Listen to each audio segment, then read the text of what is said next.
Hey guys, welcome to or welcome back to my channel. Um,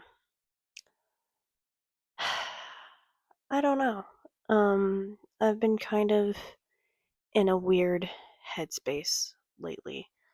Kind of just this past week is that okay, so I have been diagnosed by a doctor um with ADD, anxiety, depression, autism, and I'm in recovery from an eating disorder. Um, I have been in recovery from my eating disorder since 2018, I think I want to say. Um, and I've been doing pretty okay with that. But this past week, I don't know what it is, but I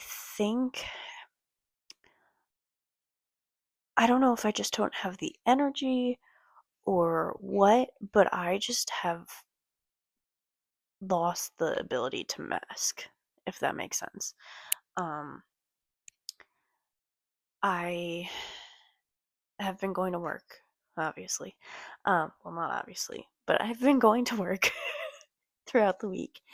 And every day that I've been going in, I just don't have the energy to put on a face. Um, and like, I just haven't had the energy to not interact, but like,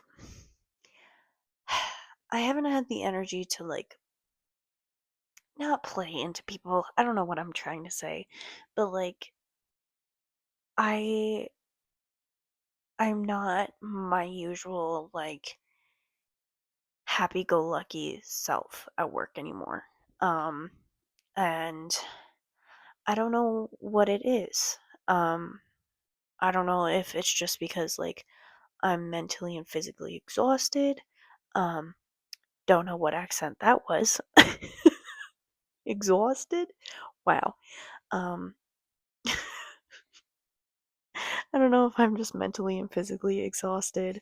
Um or I've just like don't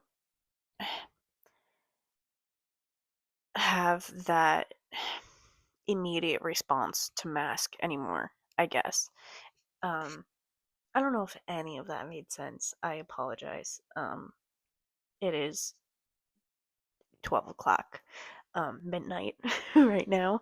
Um, and I keep looking at myself on the screen instead of the camera, so I apologize. Um, but yeah, I don't know. I've just been kind of in a weird headspace lately. And I I don't know. I think that I'm just not struggling, but like contemplating a lot of things right now.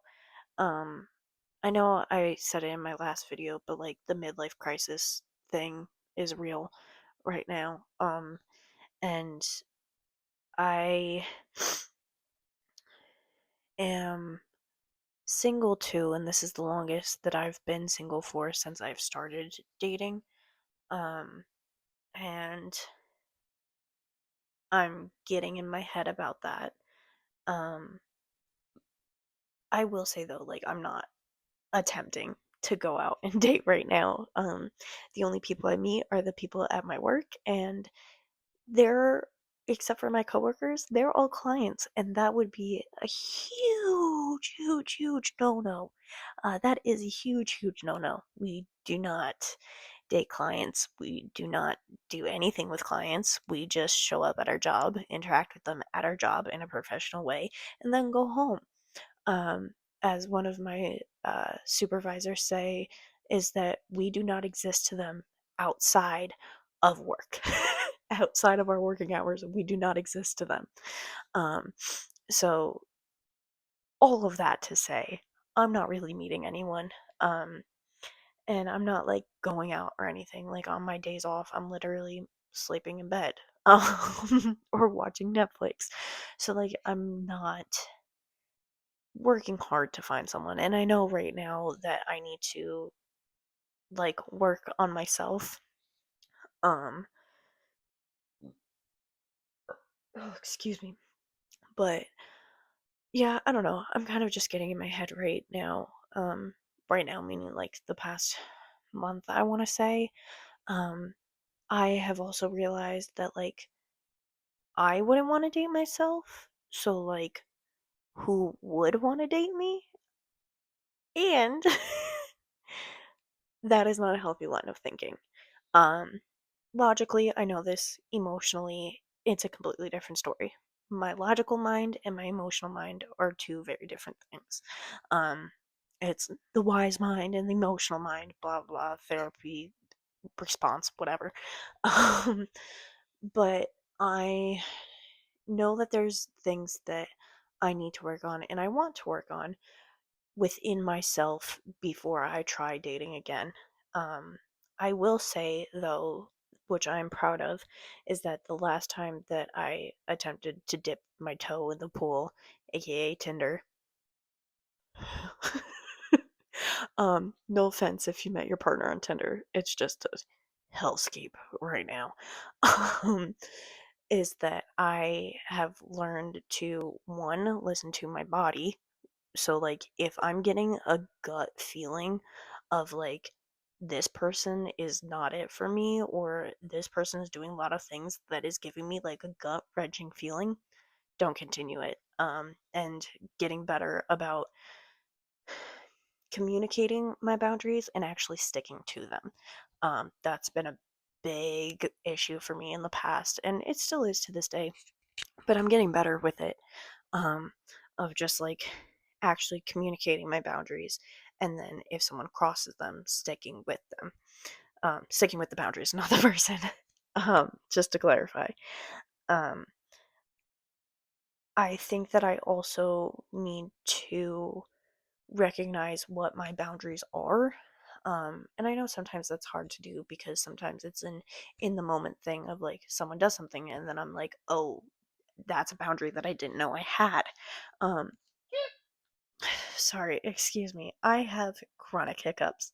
Um, Side quest story, not a side quest, side story.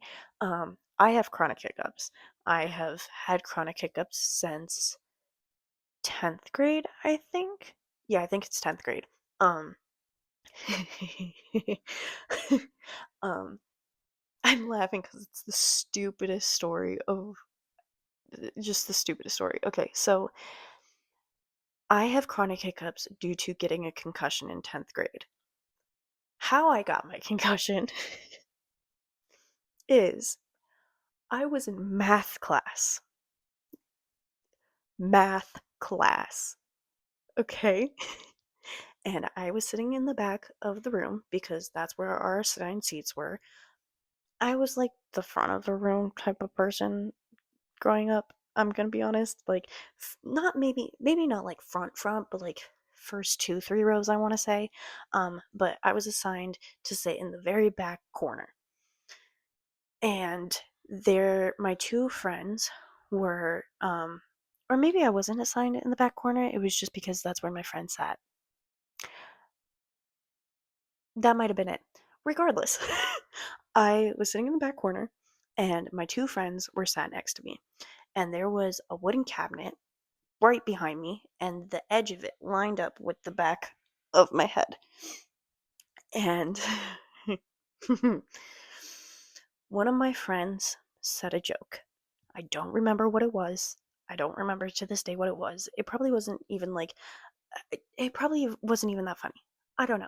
But I laughed and I snapped my head back and there was a loud crack and everyone in the room went silent.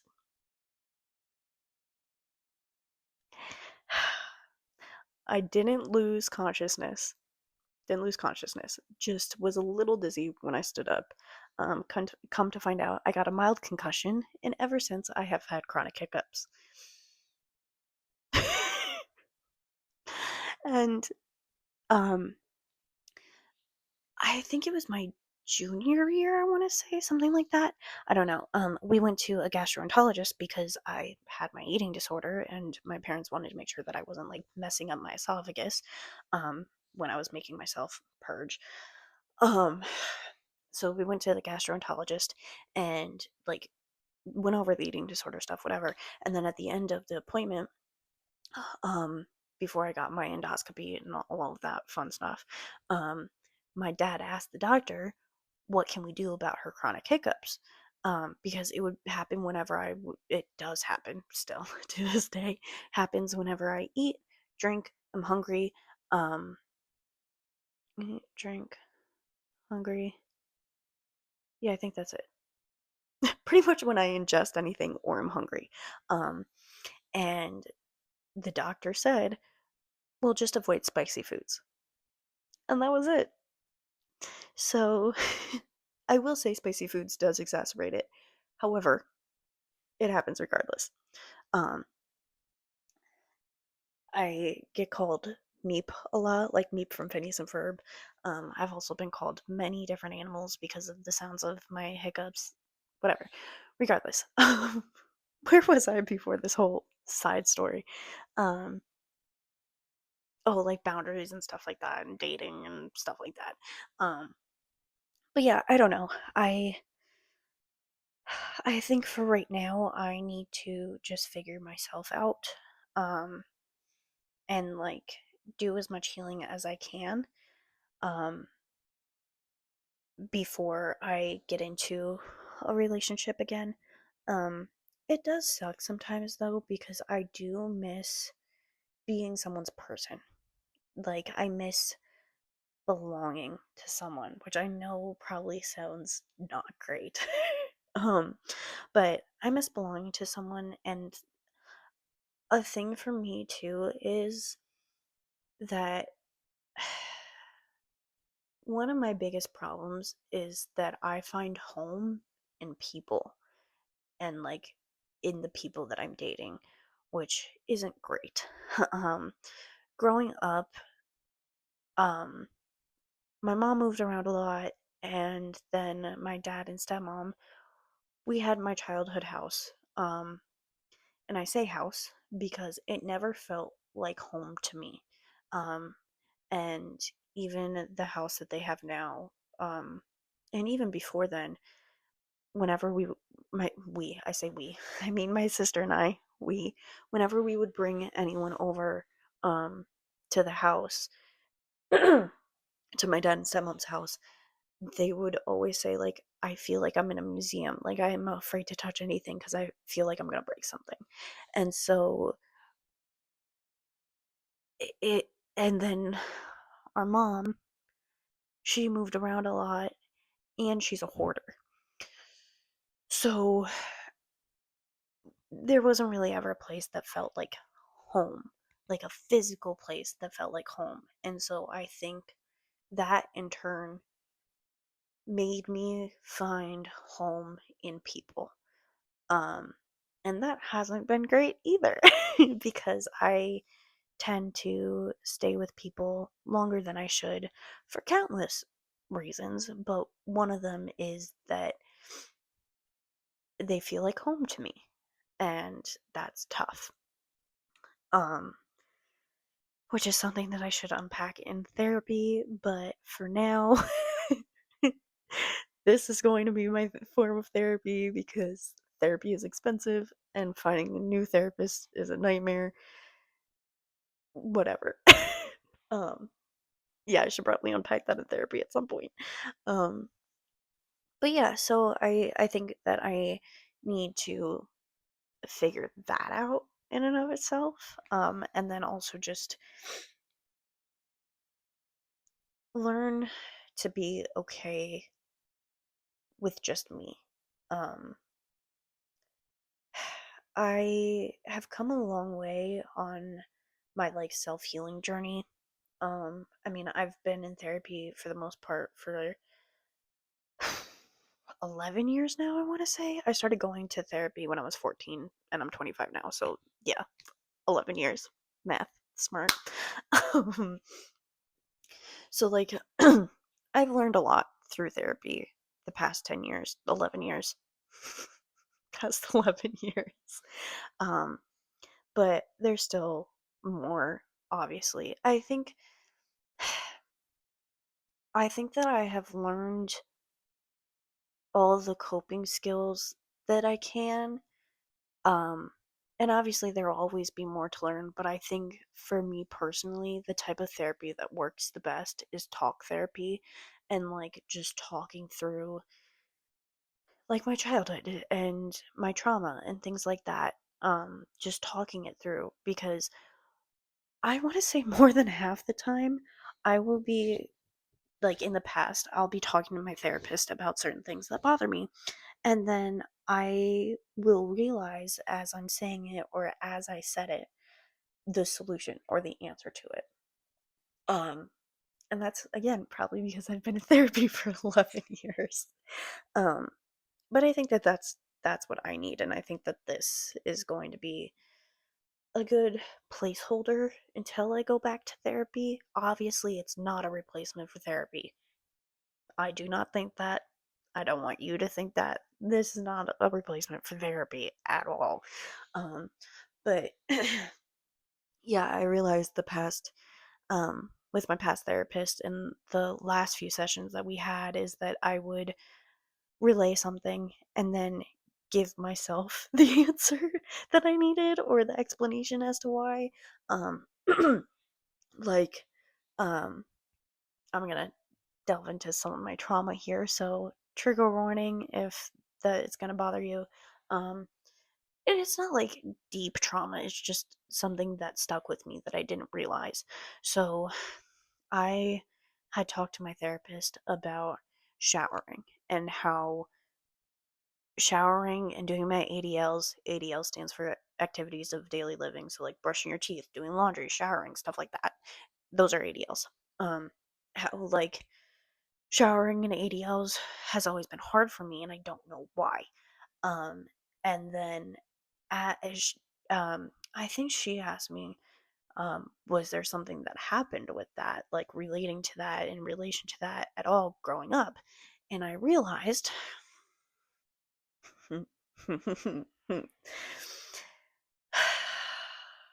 it's not funny. It's not funny. Um, I realized that when I was younger, um, but still way too old for this to happen, I took a shower and my stepmom didn't believe me, so she made me shower in front of her.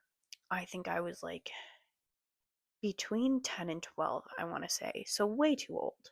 Way too old. Um yeah. Because the bathroom that my sister and I shared in my sorry, I can't talk. In my childhood home had glass doors.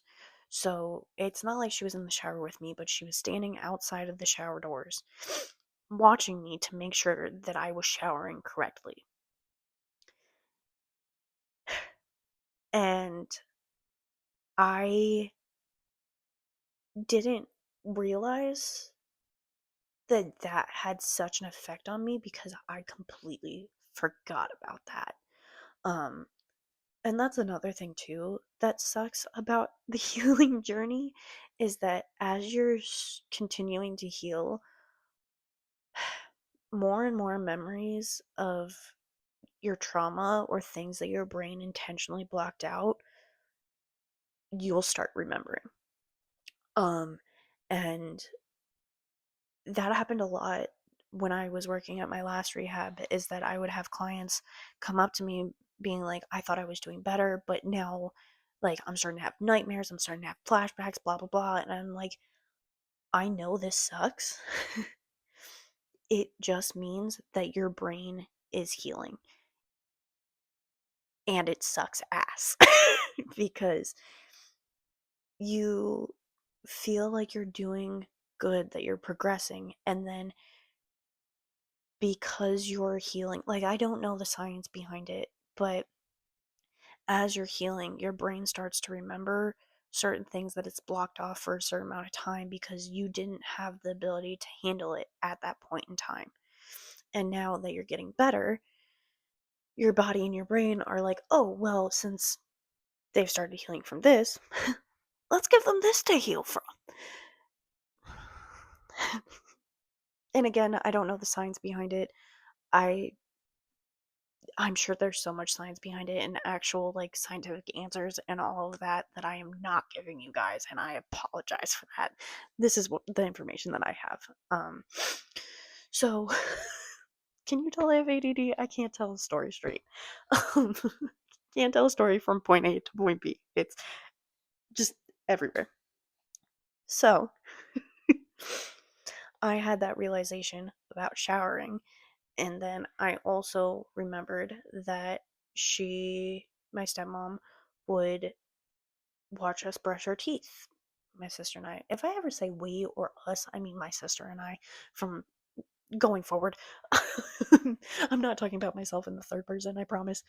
Um, but she would watch us brush our teeth, and then she would use one of those old egg timers that like you would twist and it would click the whole time, and then once it hit zero it would go like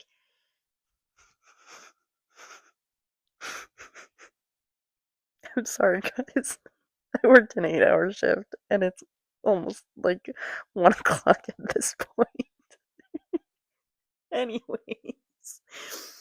So like the brushing the teeth wasn't that bad. But like the showering, um, I guess that stuck with me subconsciously. And even though I've realized that it hasn't exactly helped with my showering habits or my ADLs, but it is nice to know that that's where it stems from. Um, and I had that talk with one of my friends who's also a coworker, and she realized some things about her past as to why she struggles with certain things. Um, and it's wild to me that like I don't remember a good portion of my childhood. I'm gonna be honest. And once things start resurfacing like that, like it sucks to remember that. Like when I originally first remembered that, I just started bawling because what the hell? um, but it's also nice to finally understand like where that issue stems from. Um, I think I also have a problem with like showering and ADLs and stuff like that because of my autism. Um, I'm not saying everyone with autism struggles with their ADLs. I'm not saying that. I just think that it's a struggle for me because of my diagnoses. Um, and I think it's also my ADD too, and depression. I think it's all of my diagnoses combined. Um, is that I just don't have the motivation to take care of myself. Um, like I literally have reminders on my phone now of when I wake up and before I go to bed to brush my teeth. Um, and I still don't even do it every day. It would, and it seems like such a simple thing, but for me, it's not, and I don't know why. Like it should. Hmm. Hmm. I need to stop saying should. Um, and again, I used to tell my clients this all the time. All the time. I just need to listen to my own advice. That's that's literally it. I just need to step out of me for a minute and treat me like a client and then give advice that way. That's probably the best way to fucking do it. Anyways, I used to say to my clients, you can should yourself to death. Focus on what is. I would tell them that a lot, especially if they're in like panic attacks or anxiety attacks, thinking like, oh, well, I should be doing this, I should be doing that, I should be doing that. I'm like, okay, hold up, breathe. You're gonna should yourself to death. Let's think about what is or what you have done. So, like, you got up this morning. That's fantastic. You got out of bed this morning. Amazing. You ate. Beautiful. Stuff like that. Um, I don't know what I was saying that started this. I don't know. Oh, about. I can't keep track of my own train of thoughts, guys. I apologize. And if you can keep up, God bless you. Because I can't. Um, Also, I'm wearing shorts. I'm not. Yeah. Okay. Um, I don't know. This whole video is a mess, and I'm sure all of my videos are gonna be like this of me just going on tangents. There we go. There it is. Um, and I also feel like I said a lot and didn't say anything at the same time. And this video is 26 minutes as of now. So that's fun. Um, but that's what you guys are here for. I think is just to come along on my silly ranting videos and just come along for the vibe. Just the vibe. At least I hope. um but yeah, I don't know. Just doing it day by day. Um and I know I need to take better care of myself. Um to circle back around to the beginning of this video, I know that I need to take better care of myself because I don't want my future partner to have to take care of me because that's not their job. Um, I have a lot of self reflection to do. I have a lot of self worth and self esteem to work on because it's definitely better than what it was at one point. That is for sure. Um, and I still have a long way to go. Um, and I would like to do the best I can with working on that. I think what started a tangent, one of these tangents, is that I oh my god, what was I gonna say about taking better care of myself? Oh, right. My brain is soup. I apologize. Um, is that one of my bigger problems is that I don't think about myself. Um, like I try not to perceive myself, if that makes sense. Um, I think it really started with me not looking in the mirror unless I absolutely have to due to my eating disorder. Because I knew and I know that if I look in the mirror for too long, I'm going to start picking apart myself. So I try not to look in the mirror too often. Um, just because like I know I'm not going to be kind to myself. And I think that that in turn has progressed to me not thinking about myself in any way, shape, or form. Um, Not so much as like being selfless, because I'm gonna be honest, I feel very selfish sometimes. And sometimes a lot of days actually I wish that I could just shut up and stop talking. Um, it like I don't I don't know. I don't know what it is. I just know that um like I'll think to myself on the way to work one day of like I'm not going to say anything today because like I need to just shut up. Like I need to just shut up. And then that will go out the window after maybe 5 minutes. And then at the end of the workday, I'm like, well, that failed. And then I contemplate everything that I said that day that I maybe shouldn't have. But it was probably like fine to everyone else, but I'm picking apart everything that I'm saying. Okay, so me not perceiving myself is a lie, apparently. I either don't think about myself and don't perceive myself, or I think about myself way too much and critique myself way too much. I don't think that there's a happy medium with me, at least not yet. I would like for there to be one day. We're not there yet. Um, so that's something that I need to work on is perceiving myself in a positive light. There we go. There it is. Um, yeah, just perceiving myself in a positive light because the people close to me always, not always, but like fairly regularly tell me positive things about myself.